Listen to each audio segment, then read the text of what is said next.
Halo semuanya, kembali lagi. Pada kesempatan kali ini saya akan menjelaskan tentang listrik statis.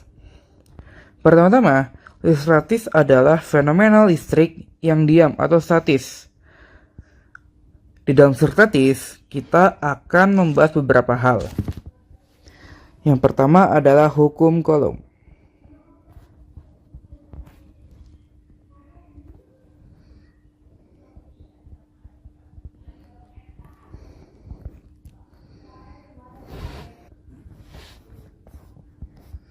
Nah, di hukum Coulomb ini menyatakan bahwa jika kita memiliki dua benda yang memiliki muatan,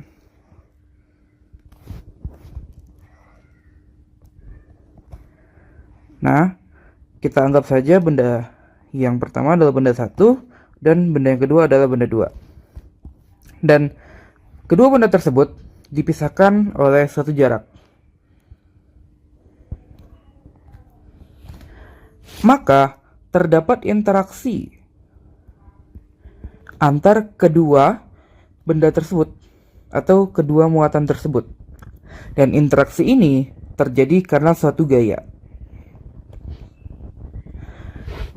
Lalu, gaya tersebut bisa kita ukur atau bisa kita tentukan nilainya. Gaya tersebut bisa diukur atau bisa ditentukan dengan rumus F sama dengan K dikali Q1 dikali Q2 per R kuadrat. Pertama-tama, K itu adalah satu tetapan. K adalah satu tetapan di mana menunjukkan rasio antara gaya dengan hasil perkalian dari muatan 1 dikali muatan 2 dibagi jaraknya. Tetapan ini bernilai 9 kali 10 pangkat 9 Newton meter kuadrat per Coulomb kuadrat. K atau tetapan atau konstanta ini bisa kita tulis juga sebagai 1 per 4 pi dikali epsilon 0. Dengan epsilon 0 adalah permitivitas ruang hampa yang bernilai 8,85 dikali 10 pangkat min 12 Newton meter kuadrat per Coulomb kuadrat. Lalu Q menyatakan muatan. Q1 berarti muatan pada benda 1 dan Q2 menyatakan muatan pada benda 2. Muatan ini memiliki satuan yaitu Coulomb atau C. Lalu R itu menandakan jarak antara dua muatan. Di dalam muatan terdapat dua jenis muatan, yaitu positif dan negatif. Jika kedua benda memiliki muatan yang sama, baik itu positif dan positif ataupun negatif dan negatif, maka gaya yang ada akan saling tolak-menolak. Jika muatannya berbeda, maka gaya akan tarik-menarik.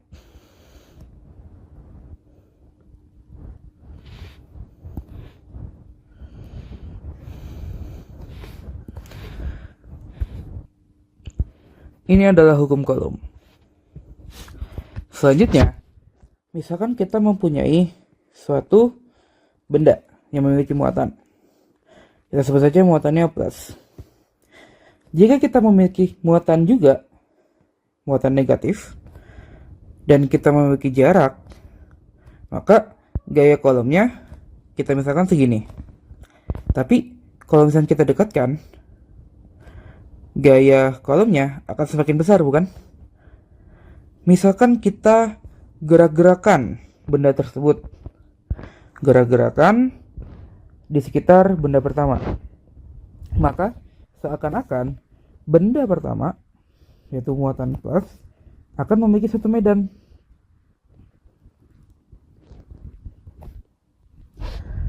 Medan ini disebut medan listrik atau simbolnya E. Medan ini bisa ditentukan nilainya. Medan ini ditentukan dengan rumus E sama dengan K dikali Q pusat atau Q1 per R kuadrat. Di mana K adalah tetapan tadi 9 kali 10 pangkat 9 Newton meter kuadrat per kolom kuadrat. Lalu Q1 atau Q saja bisa ditulis, itu adalah muatan pusat atau muatan yang kita cari medannya. Dan R itu adalah jarak.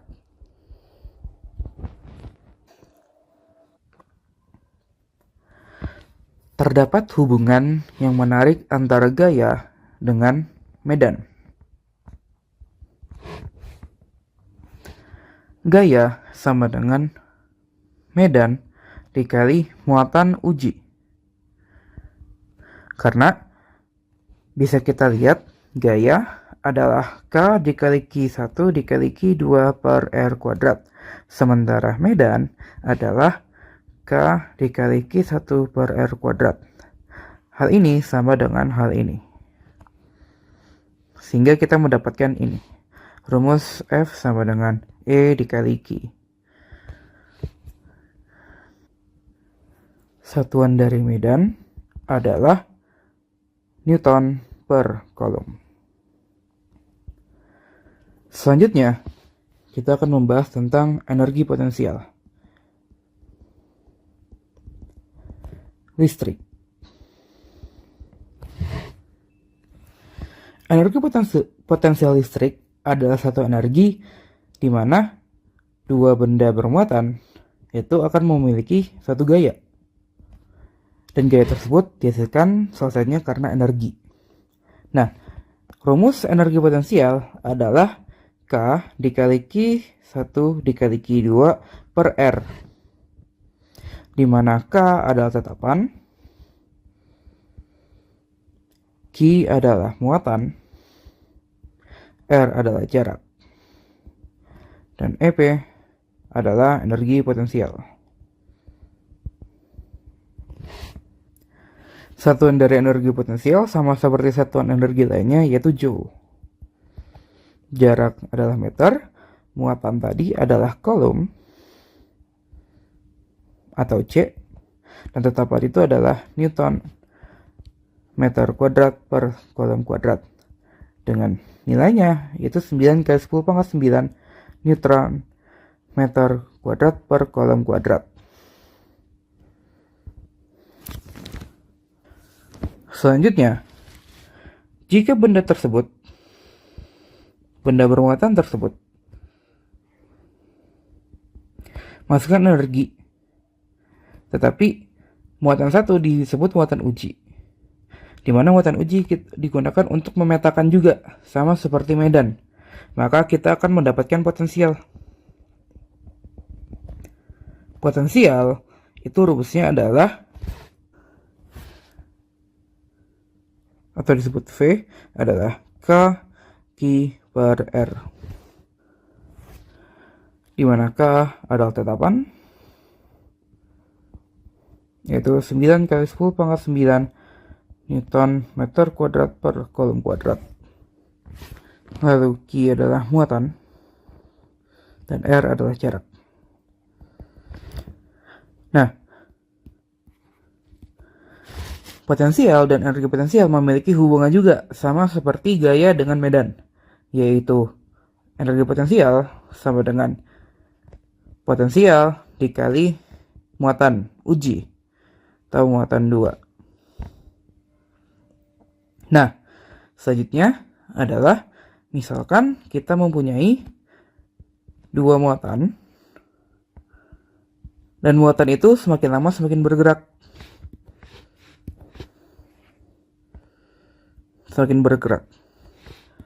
Atau bisa kita buat sini. Ya, semakin bergerak.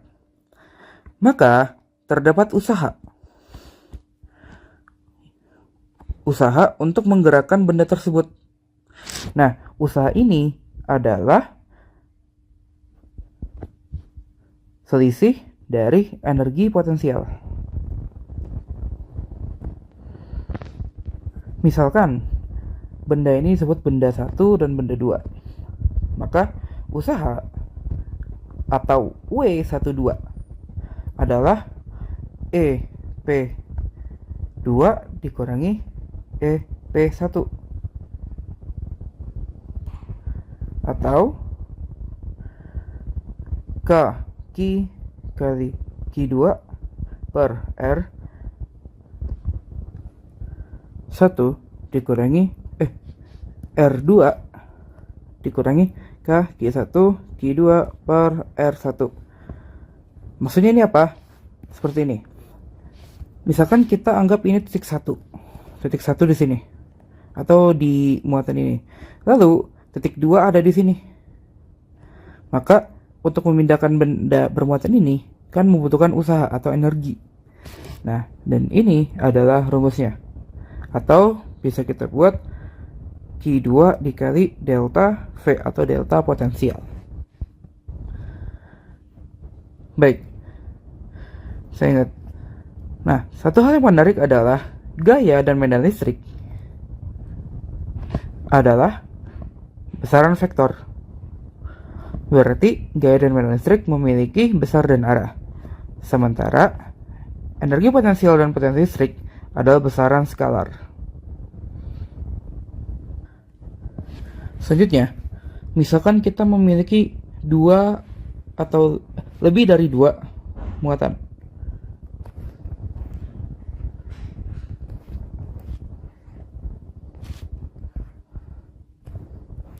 Nah, 2 atau lebih dari muatan ini itu saling berinteraksi kan. Dan tiap interaksi memiliki energi atau energi potensial. Maka, rumus energi potensial total dari sistem adalah K dikali Q1 Q2 per R12 ditambah K dikali Q1 kali Q3 per R13 dan seterusnya. Maksudnya apa? Misalkan ini adalah muatan 1, dan ini adalah muatan 2, ini adalah muatan 3. Baik, energi total atau energi potensial total dari sistem ketiga muatan ini adalah kita harus menjumlahkan energi potensial antara dua benda ini, energi potensial antara benda ini, benda 1 dan 3, dan energi potensial antara benda 2 dan benda 3. Jadi setiap interaksi, atau saya buat warna merah saja, terdapat satu energi potensial. Dan untuk totalnya, itu dijumlahkan setiap energi dari interaksi. Sama seperti energi potensial, potensial juga memiliki potensial total sistem, di mana V total menjadi K dikali Q1 per R1 tambah Q2 per R2 tambah seterusnya. Seperti itu. Nah, selanjutnya kita akan membahas hukum Gauss.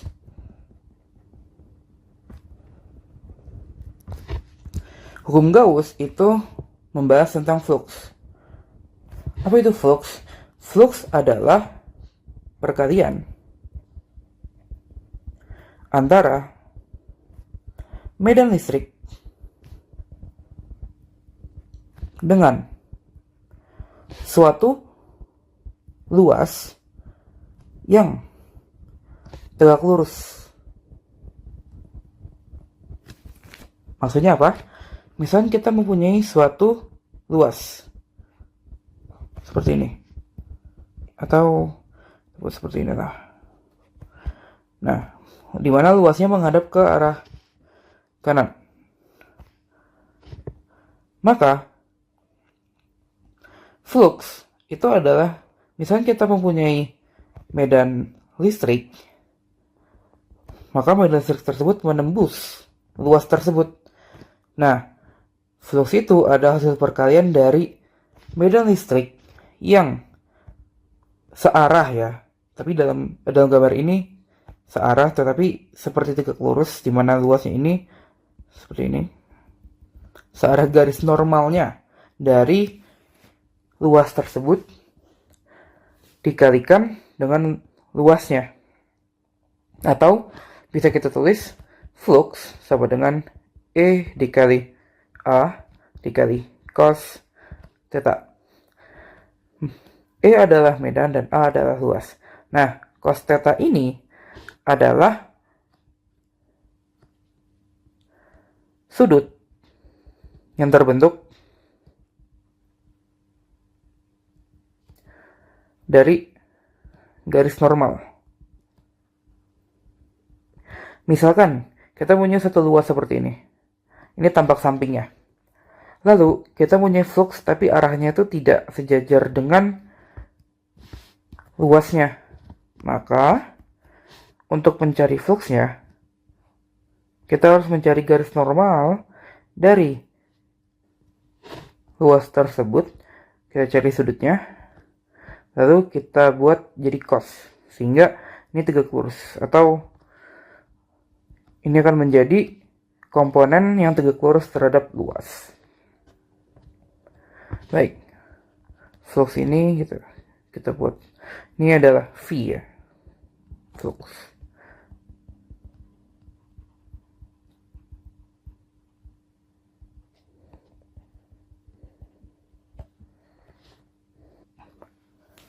Selanjutnya kita akan membahas, misalkan kita mempunyai konduktor.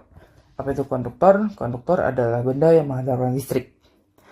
Lebih tepatnya, kita misalkan mempunyai 2 buah konduktor atau keping konduktor. Nah, konduktor ini itu memiliki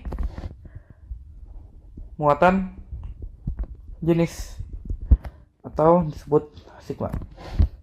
Nah, muatan jenis ini adalah Q per A atau muatan per luas dari keping konduktor tersebut. Nah, maka medan dari muatan konduktor sejajar tersebut adalah sigma per E0, dengan E0 adalah permitivitas ruang hampa yang bernilai 8,85 kali 10 pangkat min 12. Lalu misalnya kita mencari potensial di antara 2 keping ini. Maka potensial dari 2 keping ini adalah V sama dengan E dikali R. Nah, maksudnya apa? Misalkan keping 1 kita buat ini adalah 0. Di 0 ya, jaraknya 0. Lalu di koordinat ini atau di keping 2 ini jaraknya adalah D. Jika jarak antara titik yang kita ingin uji atau kita ingin cari potensialnya disebut R lebih kecil dari D, maka potensial sama dengan E dikali R. Ini juga berlaku sama jika kita mencari potensial di D, maka R sama dengan atau R kurang dari sama dengan D.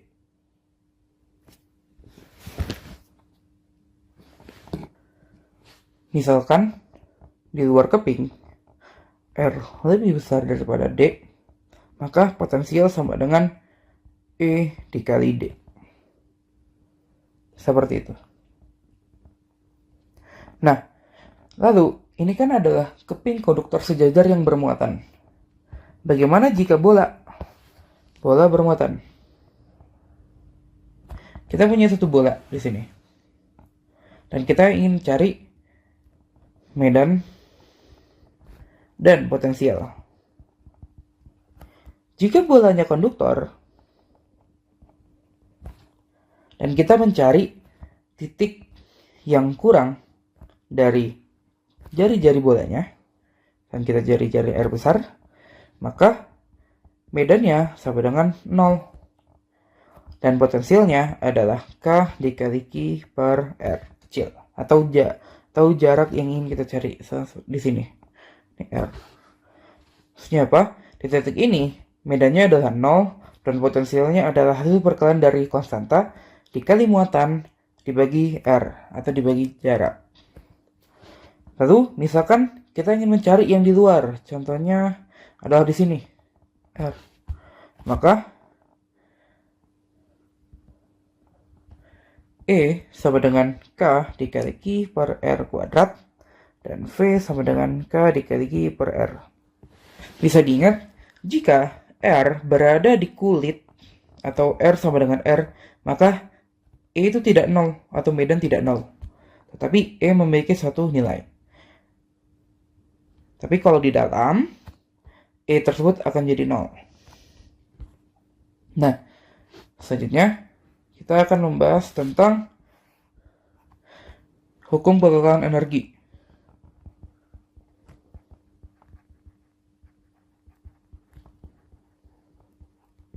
Hukum kekekalan energi ini mirip seperti hukum kekekalan energi biasa yang teman-teman sudah pelajari, di mana energi potensialnya kita ganti dengan energi potensial listrik, atau rumusnya adalah Q dikali V1 ditambah 1/2 M V kuadrat sama dengan Q kali V2 atau potensial 2 ditambah setengah M V2 kuadrat. Ini V1 kuadrat. Nah, Q adalah muatan. V besar itu adalah potensial. Tetapi kalau V kecil, ini adalah kecepatan. Sehingga V di sini, V yang dikalikan dengan Q dengan V yang dikalikan dengan M dan setengah ini, atau V yang dikuadratkan ini adalah V yang berbeda. Seperti itu.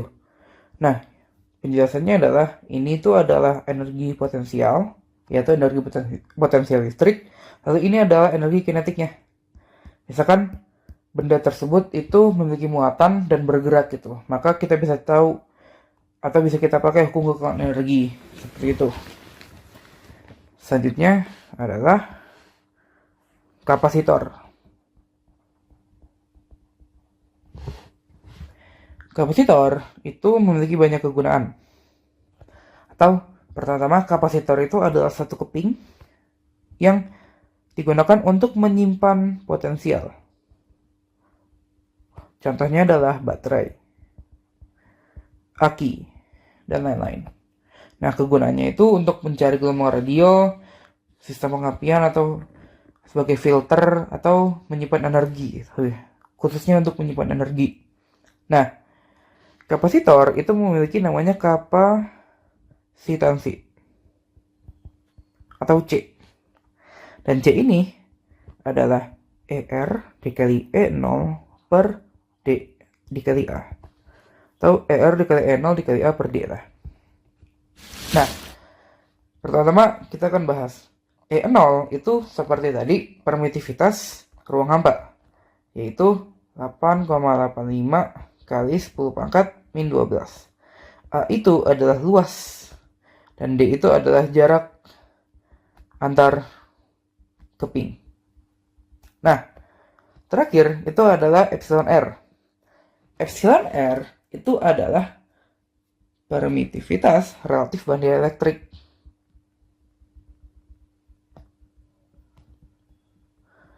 Maksudnya apa? Misalkan kapasitornya itu di tengahnya tuh ada suatu zat gitu, dan zat itu memiliki ER, maka zat tersebut itu atau permitivitas relatif bahannya itu digunakan untuk mencari kapasitansi. Nah, misalkan kita kapasitornya itu di ruang hampa,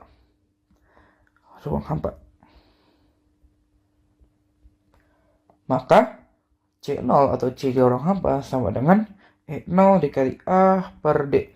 Atau di ruang hampa, ER-nya adalah 1.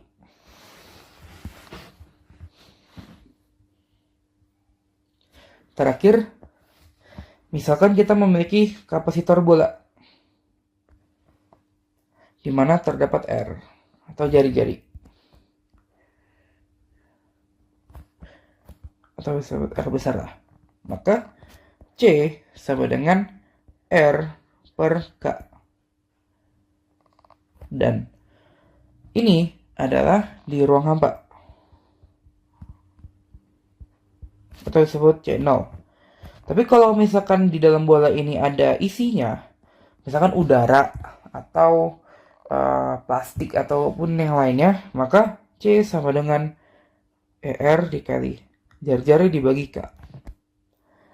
Kembali lagi, ER adalah permisivitas relatif.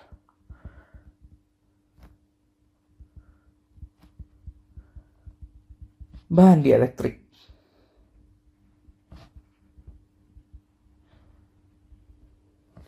Dan R adalah jari-jari. K itu adalah tetapan. Atau 9 kali 10 pangkat 9 Newton meter kuadrat per C kuadrat. Nah, satu hal yang menarik adalah C itu memiliki satu satuan, yaitu farad, atau disebut F. Selanjutnya mungkin kita akan langsung ke latihan soal saja. Oke, soal pertama, misalkan ada dua buah muatan. Kita gambar saja. Tuh. Muatan X dan muatan Y. Nah, besar muatan tersebut itu masing-masing 40 mikrocoulomb.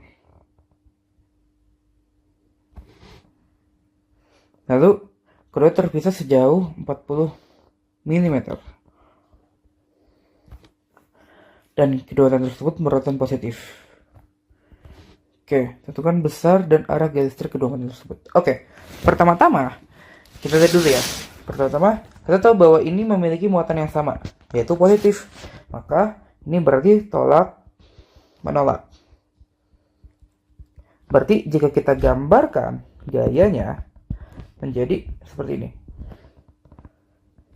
Oke. Kedua, kita kumpulkan dulu informasinya.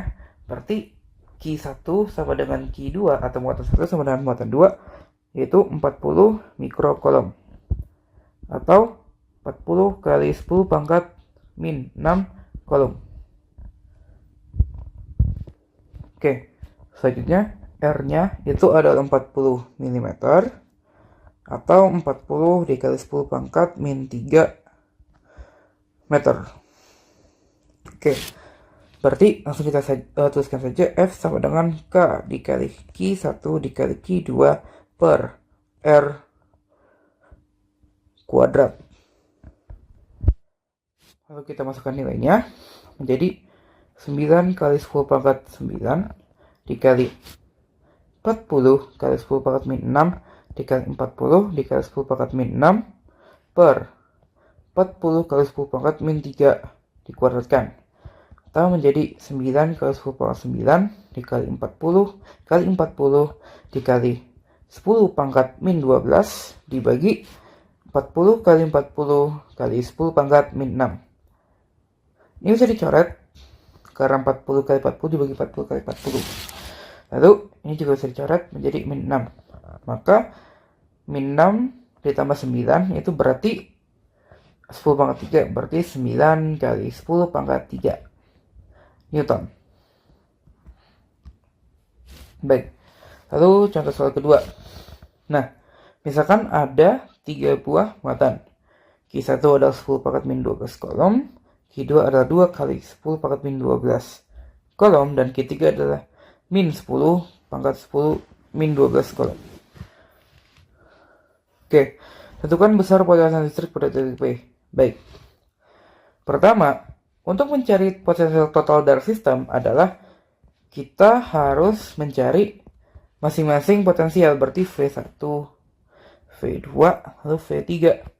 Lalu V total sama dengan V1 tambah V2 tambah V3. Oke. Atau kita juga bisa langsung masukin rumus, di mana V total sama dengan K dikali Q1 per R1 tambah Q2 per R2 tambah Q3 per R3. Oke, langsung saja masukin rumusnya. 9 kali 10 pangkat 9 kali Q1 itu adalah 10 pangkat min 12 per ini adalah 5 cm, berarti 5 kali 10 pangkat min 3 min 2 tambah 2 kali 10 pangkat min 12 per 3 kali 10 pangkat min 2 ditambah min 10 pangkat min 12 per 5 kali 10 pangkat min 12 atau min 2. Nah, karena ini min berarti bisa kita tulis ini dikurang. Oke. Ini ditambah ini. Itu hasilnya 0 kan? Jadi bisa kita coret. Sehingga saya sambungkan di sini, berarti V total sama dengan 9 kali 10 pangkat 9 dikali 2 kali 10 pangkat min 12 dibagi 3 kali 10 pangkat min 2. Ini bisa kita coret. Lalu 2 kali 10 pangkat min 1. Oh, kita salah. Ini berarti 2 kali 3. Yaitu 6 kali 10 pangkat min 1 atau 0,6. Mungkin itu saja bisa saya sampaikan, kurang lebihnya mohon maaf. Saya tutup.